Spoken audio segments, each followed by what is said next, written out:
In an ancient temple, nestled among the silent mists of the mountains, lived a monk known as Kensho. His life was an incessant search for quietude of the mind, a path paved with discipline and silence. Every day, before the sun touched the highest peak, Kensho began his long journey of walking meditation. His steps were a lesson in patience, light, firm, and rhythmic, like raindrops on a lotus leaf. His heart was always open, but his mind was closed to any distraction. He believed that true peace was only conquered by the unshakable perfection of focus, and it was on this day, on a newly repaired stretch of gravel path, that his journey was suddenly challenged. The monk was so immersed in counting his steps and his breath that he didn't notice. A single, tiny, sharp stone slid silently into his straw sandal. It was not a searing pain, but a persistent discomfort, a small point of pressure that pierced the sole of his foot with every step. Kensho felt it, of course. His body alerted him, but his mind, so proud of its discipline, immediately commanded, "Ignore it. True peace is not shaken by trifles." He continued. The stone remained. The monk forced his concentration upon the infinite, while reality was trapped in his foot, in the present moment. Kensho proceeded, but the promise of peace shattered with every step.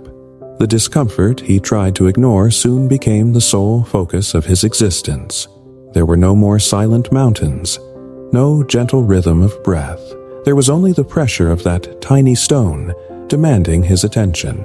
The monk subtly began to limp, trying to compensate for the pain.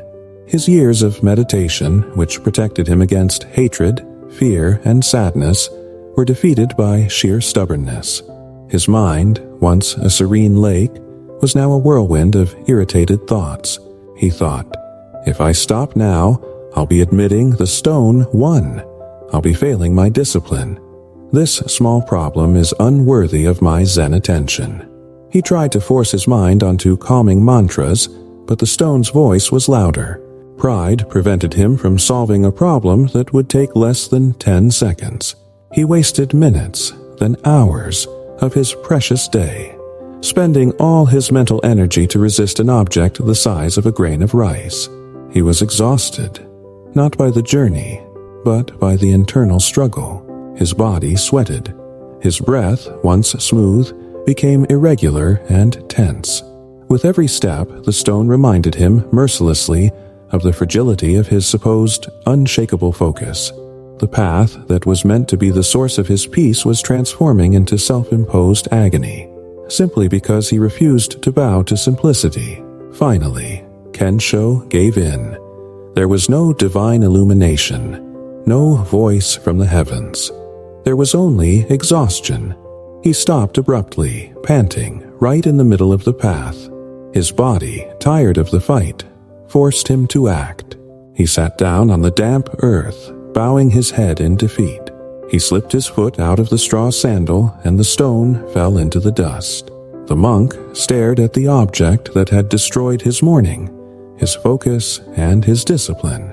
It truly was a minuscule stone, insignificant. It was no bigger than the tip of his finger. At that moment, he had his true revelation. The stone had no power over him. The power lay in his childish resistance to stopping and fixing the problem. The lesson was not in the path, but in the pause. Kensho smiled. It was not a smile of joy, but of deep understanding.